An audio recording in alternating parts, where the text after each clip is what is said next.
Ya, jadi perkembangannya hingga saat ini, saudara belum diketahui hasil tes usap untuk pimpinan FPI Rizik Sihab setelah keluar dari Rumah Sakit Umi Bogor, Jawa Barat. Tes usap terhadap Rizik ini dianggap penting karena untuk menelusuri atau tracing pencegahan penyebaran COVID-19, terlebih sebelumnya terjadi kerumunan massa, ada puluhan orang yang datang dan mungkin juga diketahui nantinya bisa positif COVID-19. Bagaimana seharusnya sikap rumah sakit terhadap pemeriksaan hasil medis dan apakah kasus ini kemudian bisa dijerat hukum ketika terjadi pandemi COVID-19 seperti saat ini? Segera kita akan membahasnya, ada sejumlah narasumber untuk Sapa Indonesia Pagi. Semua hadir melalui daring atau online. Di antaranya ada Dr. Lia Partakusuma, Sekjen dari Persi, Perhimpunan Rumah Sakit Indonesia. Kemudian ada Dr. Mahesa Paranipta Michael, Ketua Masyarakat Hukum Kesehatan Indonesia atau MHKI, dan juga pengamat kebijakan publik Agus Pambagio. Selamat pagi semuanya. Pagi. Ya, Salam. Pagi. Ya, salam sehat semuanya.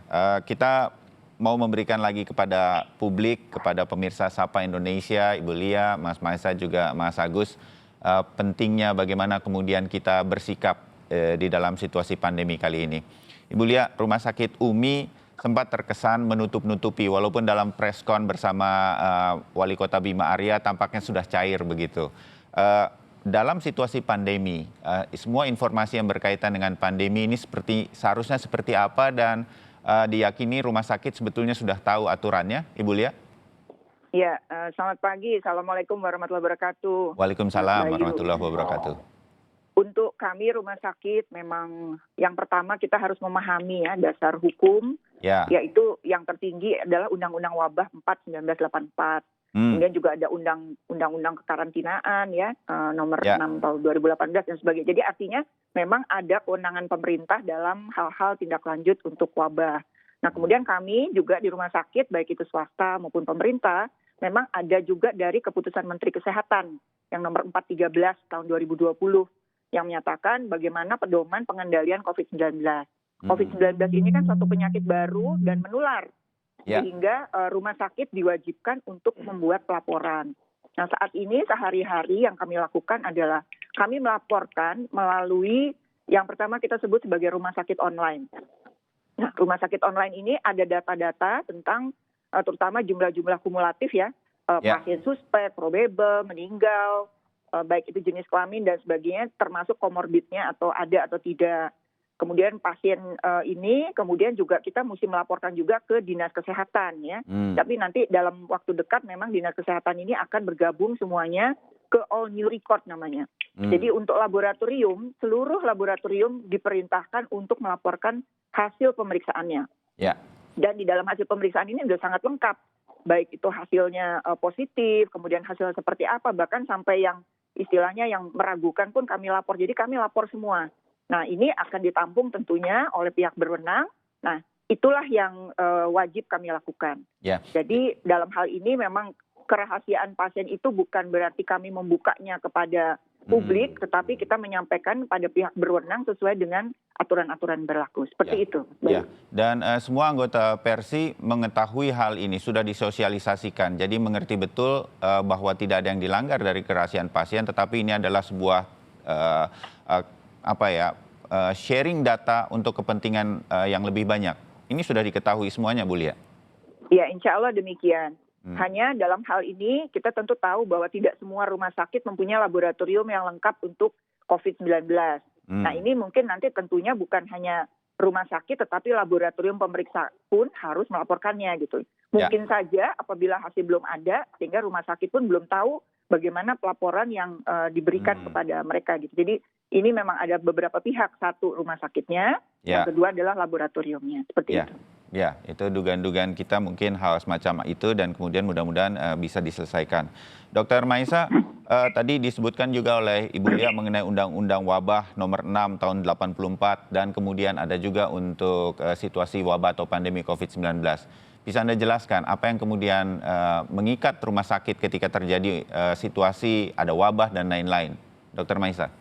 Ya, baik Mas Bayu. Assalamualaikum warahmatullahi wabarakatuh. Jadi terkait dengan informasi kesehatan pasien, baik dalam situasi wabah ataupun di luar wabah, sebenarnya hukum asalnya itu adalah merupakan kerahasiaan.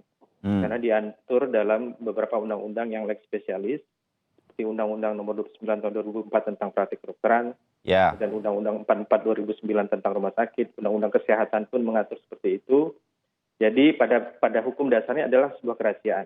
Tetapi di dalam Undang-Undang praktik kedokteran, Undang-Undang Kesehatan, Undang-Undang Rumah Sakit, ada kondisi-kondisi di mana rahasia kedokteran itu bisa dibuka. Yang pertama ada perintah dari undang-undang itu sendiri, kemudian ada perintah pengadilan atau permintaan aparat penegak hukum dalam rangka penegakan hukum, kemudian ada izin dari yang bersangkutan dalam hal ini pasien atau keluarga yang terdekat, kemudian ada kepentingan pasien itu sendiri. Di Undang-Undang Kesehatan 2009 itu bahkan ditambahkan satu kepentingan masyarakat atau kepentingan umum di situ.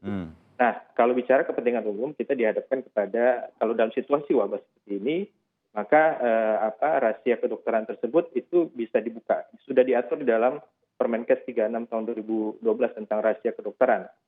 Di mana dalam situasi di mana penyakit pasien tersebut berpotensi menularkan kepada orang lain, maka ada kepentingan publik di situ, sehingga rahasianya bisa dibuka. Tapi saya menegaskan sebagaimana yang disampaikan oleh Dr. Lia, pembukaan rahasia pasien ini oleh dokter atau oleh rumah sakit tentu punya aturan sendiri, walaupun di dalam Permenkes tidak diatur lebih spesifik ya Dr. Lia.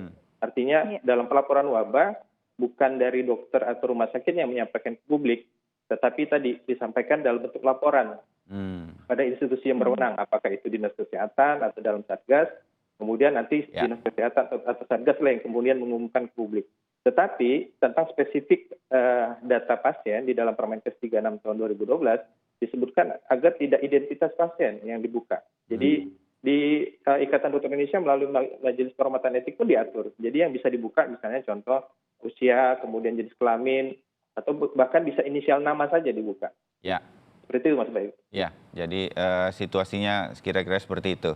Kalau Mas Agus Pambagio, Anda melihatnya situasi seperti saat ini biar masyarakat juga jelas dari kebijakan publiknya, sehingga kemudian orang tidak bingung begitu melihatnya atau publik tidak bingung. Saya mau bilangnya begini Mas Agus, supaya apa yang dikatakan bahwa ini adalah kerahasiaan dan segala macam tidak jadi jurisprudensi begitu, ditiru orang, sehingga kemudian tidak melaporkan situasinya di situasi COVID-19. Tapi Anda melihatnya seperti apa? Begini, betul sekali apa yang dikatakan Mas Mahesa tadi, ya. Tapi kita lihat juga Kepres 12 tahun 2020 bahwa ini bencana nasional. Ya, jadi semuanya itu kan Satgas yang melakukan pendataan dan sebagainya, dan itu harusnya diberikan, tidak bisa tidak. Jadi kerahasiaan tadi, iya kalau situasi normal, kalau saya melihat dari kebijakan Kepresnya. Ya, jadi tidak ada alasan untuk tidak. Tadi sudah disampaikan, saya tidak usah mengulangi oleh Mas Mahesa. Jadi memang begitu adanya. Jadi nggak ada yang dirahasiakan itu apa? Karena ini soal pandemi, soal kebutuhan masyarakat luas. Dan lagi kan beliau kan berkerumunnya sering sekali. Dan itu kan sangat rentan. Peluk-peluk gitu kan, cium cipika, dan sebagainya. Itu kan berbahaya. Nah kalau ini dilepas saja, tidak diapa-apakan, ini jurisprudensinya jelek sekali untuk publik. Artinya semua orang nanti boleh dong merahasiakan bahwa saya sakit apa gitu. Kita bisa melarang, kita bikin surat seperti yang keluarga lakukan, harus sama. Nah kalau itu yang terjadi, repot ininya Satgasnya. Itu dari saya. Mas Agus, Anda melihat Wali Kota Bima Arya dalam kaitan kita melihat kasusnya dengan Rumah Sakit Umi kemarin, memang agak bersama Satgas Kota Bogor, COVID-19 Kota Bogor, kemudian sempat akan melaporkan, tampaknya masih akan dipikir-pikir dan lain-lain setelah ini. Situasi seperti ini, sebuah pemerintahan daerah begitu, dalam hal ini Kabupaten Bogor, bertindak untuk mencari tahu, untuk melakukan tracing. Menurut Anda melihatnya? Ya sudah betul kan, memang kan begini, bukan saja Habib yang akan diperiksa itu jelas, tapi kan tracingnya. Di kita itu di data tracing sangat lemah, sehingga dari sekian puluh ribu orang atau ratus ribu orang itu kan harus di tracing. Satu orang terkena, lalu di tracingnya 25-30 orang berikutnya harus dicari. Nah itu belum sampai ke situ sudah tidak bisa yang berwenang untuk mendapatkan data, apalagi pihak kepolisian sebagai aparat kan juga sudah meminta. Jadi menurut saya Wali Kota betul sekali dan teruskan saja sampai selesai, karena kan jangan dicabut karena sudah itu, karena ini perlu untuk pembelajaran publik. Ya, Anda pernah dalam perbincangan kita juga mewanti-wanti kepada setiap Pemprov, Pemkab begitu, semua aturan yang berkaitan dengan COVID-19 ini kalau perlu dijadikan undang-undang daerah dan lain-lain. Ini mungkin jadi Perda, penting situasinya. Perda, oke. Perda, ya, Mas Agus. Ya, begini, yang sampai hari ini yang punya perda itu hanya Jawa Timur dan DKI Jakarta.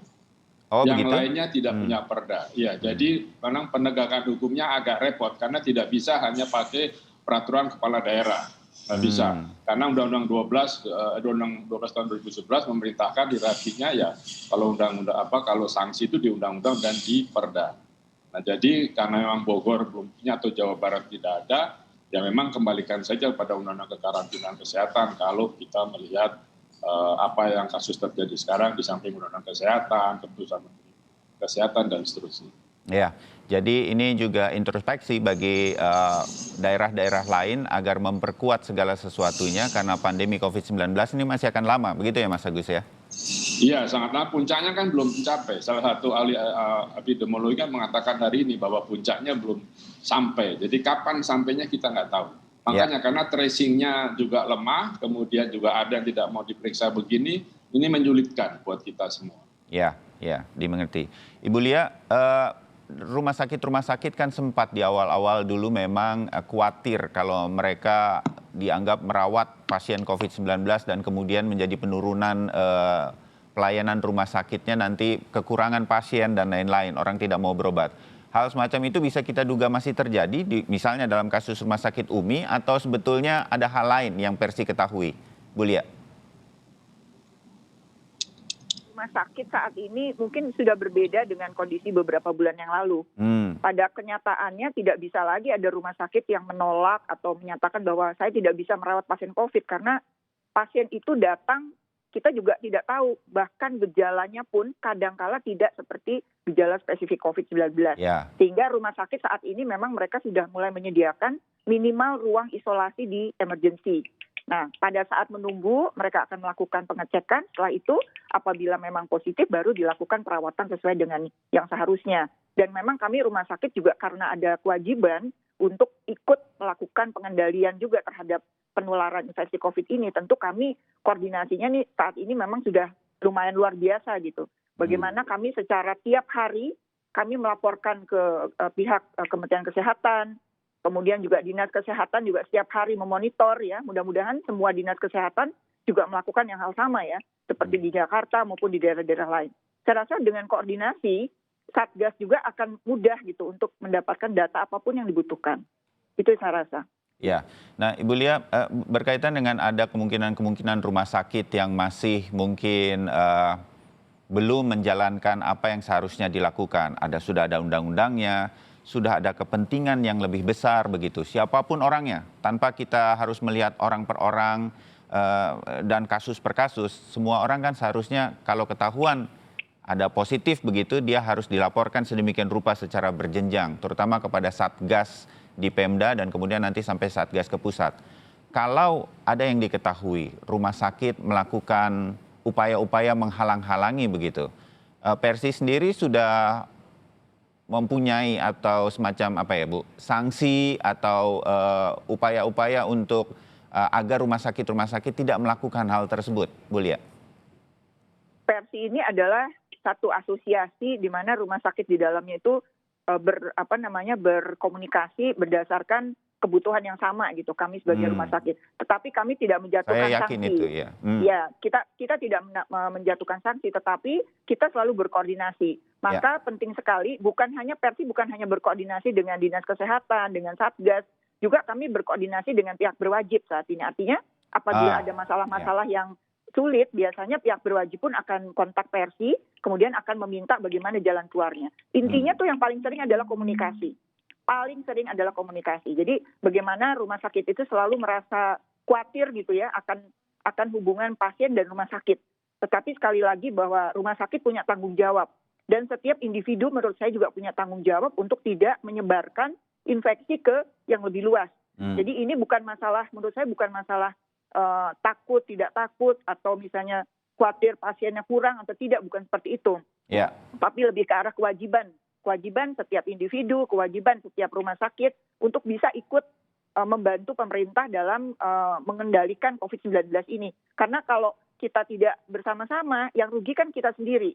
Yang rugi rumah sakit juga. Bagaimana kalau kita tidak tahu pasien itu COVID, kemudian kita melakukan pelayanan mungkin ya agak sedikit abai atau bagaimana, itu kan dampaknya besar sekali. Belum lagi nakes, nakes juga akan menjadi bisa risikonya lebih tinggi seperti itu. Apalagi untuk pasiennya, penata laksanaan pasien COVID dengan bukan COVID kan berbeda. Nah itulah sebabnya maka kami rumah sakit itu, PRC juga menghimbau pada seluruh rumah sakit agar sama-sama kita punya kewajiban untuk memutus rantai penularan COVID. Biasanya kalau positif kita lapor, kemudian tracing akan dilakukan oleh pihak dinas kesehatan. Seperti itu. Hal yang sama sebetulnya Bu Lia, kita dengar juga disampaikan oleh pihak Rumah Sakit UMI kepada pihak pemerintah Kabupaten Bogor soal komunikasi saja begitu, Kota Bogor. Nah, begini Bu Lia, soal komunikasi yang seperti apa ya yang sebetulnya kemudian menjadi ganjalan begitu dari Rumah Sakit UMI kepada pemerintah Kota Bogor ketika dimintai keterangan, karena biasanya kan ini sudah setiap hari terjadi keterangan-keterangan, tapi berkait dengan satu orang pasien saja kemudian seperti disembunyikan begitu. Kira-kira begitu kita melihatnya dari luar.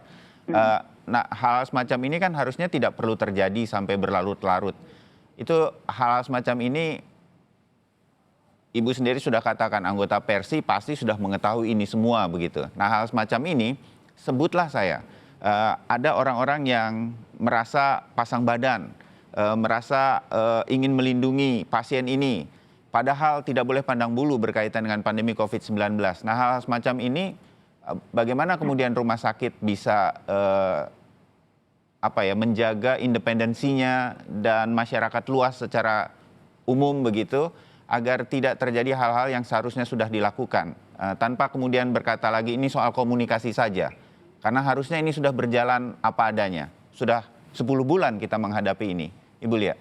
Ya, jadi yang penting untuk kami sampaikan kepada rumah sakit, tunjuklah satu orang yang bisa dijadikan istilahnya menyuarakan apa yang diputuskan atau apa yang akan disampaikan rumah sakit. Sehingga nanti tidak berbeda-beda gitu. Ada dari sini, dari situ. Jadi biasanya rumah sakit itu punya humas atau apa yang mungkin itu akan didelegasikan oleh pihak manajemen rumah sakit untuk menyampaikan sesuatu. Kedua, tidak usah takut. Jadi artinya rumah sakit ini tidak usah khawatir, karena pada umumnya rumah sakit ya itu rasanya mungkin manusiawi ya. Kalau sudah didatangin banyak orang, kemudian juga ada lagi pihak berwajib, ada lagi satgas dan sebagainya, itu ada rasa khawatir gitu. Jangan-jangan saya salah bicara, jangan-jangan. Nah inilah yang saya himbau pada teman-teman di rumah sakit, tidak usah khawatir dalam hal memberikan penjelasan. Tapi intinya keluarlah satu pintu gitu. Jadi jangan sampai ada orang rumah sakit yang bicara dari berbagai versi.